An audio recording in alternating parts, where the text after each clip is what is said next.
feelings between the sheets. Why am I caressing my mama's fat knees? 세상을 보는 지역의 눈. 여러분은 지금 황동현의 시선 집중과 함께하고 있습니다. 황동현의 시선 집중 3부 시작합니다.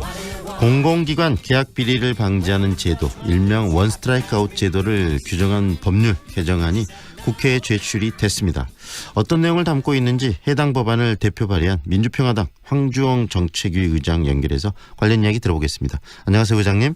네, 안녕하세요. 네, 오랜만입니다. 네, 오랜만에 뵙네요. 네. 이 공공기관에서의 계약 비리 굉장히 좀 고질적인 우리 사회 문제로 지금까지 지적을 받아왔었는데요. 그 사례들 좀 정리를 해주시겠습니까?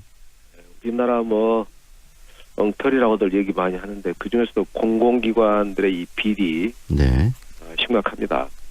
이 공공기관들의 이 계약 비리, 입찰 비리죠. 네, 이건 우선 무엇보다도 국민의 세금을 낭비하는 거고 또 그만큼 공공기관의 서비스의 질을 떨어뜨릴 거 아니에요? 네, 그런 점에서 해악이 큰 거죠. 네. 또 그 자체로서도 그 범죄 행위 자체로서도 용서할 수 없는 비리인 거기 때문에 네. 반드시 뿌리 뽑아야 하고 뿌리 뽑혀야 하는 적폐입니다. 그런 적폐를 좀 뿌리 뽑자고 오래전부터 2014년제도 더해도 이런 공공기관 입찰 비리 또 불공정 거래를 좀 근절하겠다 이런 법안들도 만들고 여러 가지 활동을 해왔는데 지금까지도 그게 잘 뿌리가 안 뽑혔나 봐요. 맞습니다. 뿌리가 안 뽑혔습니다. 네.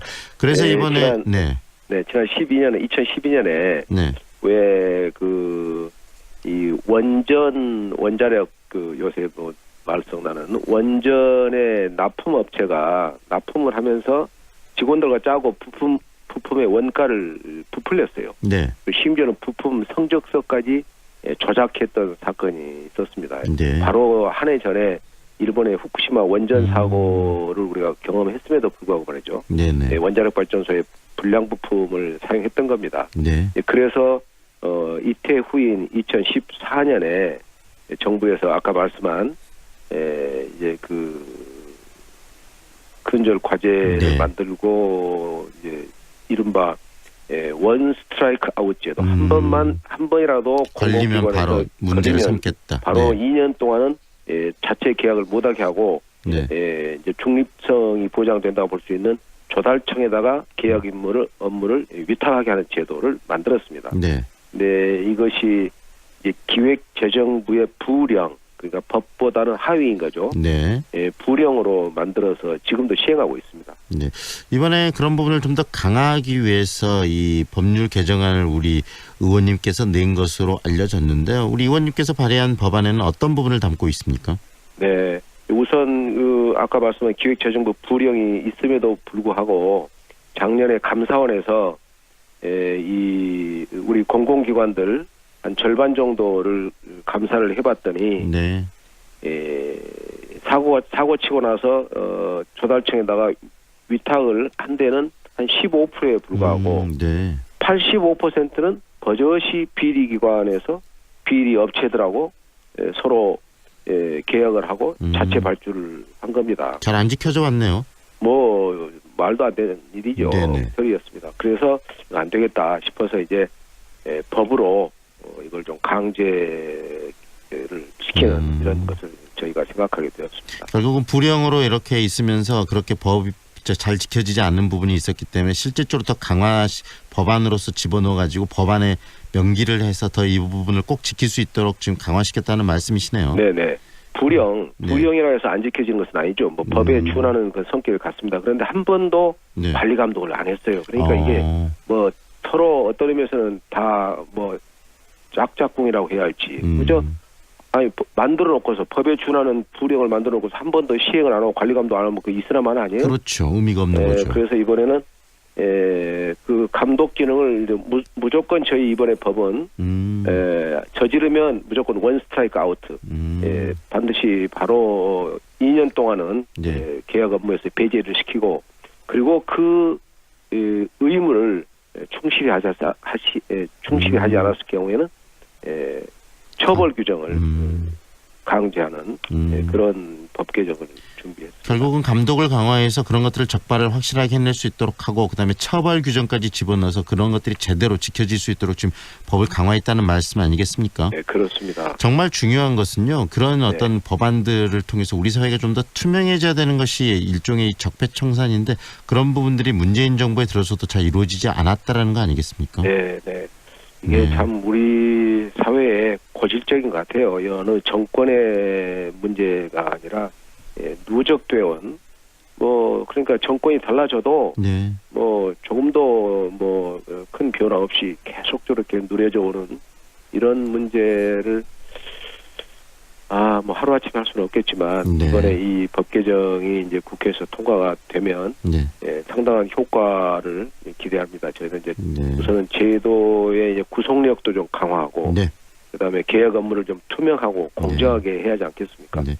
앞으로 그런 부분에 대해서 우리 사회가 좀 더 이 국민들이 관심을 더 가져야 될 부분이고요. 의원님께서도 법안 발의까지 하셨기 때문에 그 법안이 통과된 이후에도 지속적으로 좀 관심을 갖고 그런 부분들을 좀 지켜봐 주셨으면 하고요. 네, 네 그렇게 하겠습니다. 네, 의원님 또 이번에 상임위 배정 과정에서 이 농림축산식품해양수산위원장이 되셨는데 결국 상임위를 이끌게 되셨는데 이 상임위는 또 우리 광주 전남에서는 굉장히 광주 전남 어떤 경제나 이런 부분을 봤을 때 중요한 상임이라는 생각이 들거든요. 네. 앞으로 어떤 활동을 하실지도 좀 이야기해 주시죠.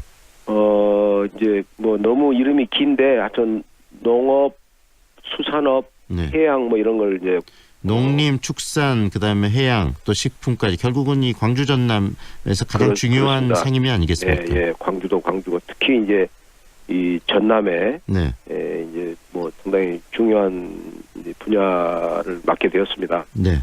저는 우선 상임위원장으로서 국민의 세금이 잘못 쓰이지 않도록 우리 공직사회를 철저히 감독하고 지도해야 된다 하는 네. 얘기를 수차 하고 있습니다. 네.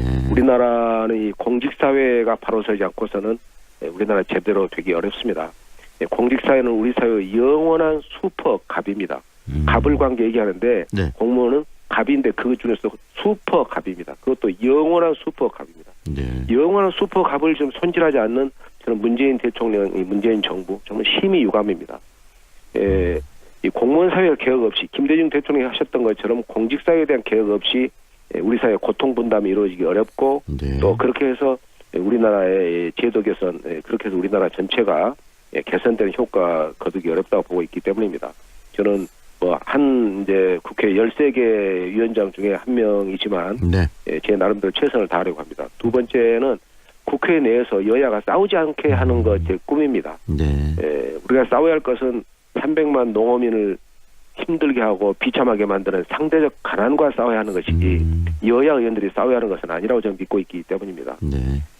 그렇게 해서 지금 도시 근로자 소득의 60%에 불과한 우리 농어민들의 소득 증대 모든 심혈을 다 바칠 그런 마음의 다짐이랄까 네. 생각을 하고 있습니다. 농어민들의 소득 증대 그것은 결국 또 이 전남 그리고 광주의 어떤 경제적인 그렇습니다. 어떤 그 향상으로 이어질 거라는 생각이 들어서요. 그만큼 그 말이죠. 네네. 쿠즈네츠 교수의 노벨 경제학상 수상한 쿠즈네츠 교수의 유명한 얘기지만 네. 농업 발전 없이 선진국 진입 불가능합니다. 그런 점에서 우리 상임위원장으로서의 의원님의 역할도 중요할 것 같고요. 민주평화당 지금 대표 선출 과정에서 굉장히 좀 치열한 그런 그 과정을 갖고 있는데 어떻습니까? 이제 민주평화당이 좀 제대로 된 자리에 매김을 하고 야당으로서 존재감을 좀 보여야 될 텐데 그러지 못하고 있다는 데 대해서 지역민들이 좀 많이 안타까워해요. 네, 의원님 그 부분 좀 방향성이나 본인의 생각이 있으시다면 한 말씀 곁들여 주시죠. 전들 뾰족한 뭐가 있겠습니까? 다 저희 부족함입니다. 그리고 저희의 탓입니다. 저는 이번 이제 8월 5일날 치른 전당대회에 많은 관심 가져주시고 저희의 제기를 위한 몸부림을 지켜봐 주시고 또 성원해 주신다면 감사하겠습니다. 다만 저는 이 8월 5일 전당대회를 저는 개인적으로 반대했습니다. 네. 경선하지 말자. 그 얘기를 누차를 했습니다. 지금 우리 이 지지율 속에서 경선한다고 해서 전당대회 한다고 해서 누가 관심이나 가질 것이며 선거를 치르고 나면 늘 후유증과 앙금과 상처가 남게 마련이다. 선거란 것이 최상의 제도는 아니다. 선거는 기껏 해봐야 피 필요악 정도인 거다. 제일 좋은 것은 만장일치적인 전원 합의 추대인데 네. 우리 못할 거 없잖아요. 조그만 정당에서 나가려는 사람도 많지도 않은데 네. 예, 그래서 교황 선출 방식으로 우리가 1박 2일로 어디 산에도 좋고 절에도 좋고 들어가자 말이야. 들어가서 하루 종일 토론하고 안 되면은 밤새워서 토론해가지고 3명으로 줄이고 2명을 줄이고 마지막 1명으로 압축해내서 국민들에게 발표할 때 국민들이 뭔가 저 사람들 좀 다르구나 그런 느낌 주지 않겠냐 그런 얘기를 했었는데 처음에는 공감자가 상당히 있었습니다. 네. 정동영, 유성엽 두 후보도 거기에서 공감을 했습니다. 네. 조배숙 대표도 공감을 하고 장병환 원내대표도 공감을 하고 그래가지고 될 것 같았는데 네. 결국 이제 신뢰의 문제인데 작은 기술적인 문제에서 생각들이 얽히면서 못하고 말았습니다. 저는 안타깝습니다. 교황 선출 방식에서는 우리가 하는데 왜 민주평화당에서 그거 하나를 못하느냐 네. 그런 생각을 유감을 갖고 있습니다. 어쨌든 8월 5일날 전당대회 치릅니다. 네. 지금 약간의 왜 잡음이 없겠습니까? 그렇지만 새 지도부를 위한 선출 과정 또 다른 정당도 다 하고 있는 거 저희도 하고 있습니다.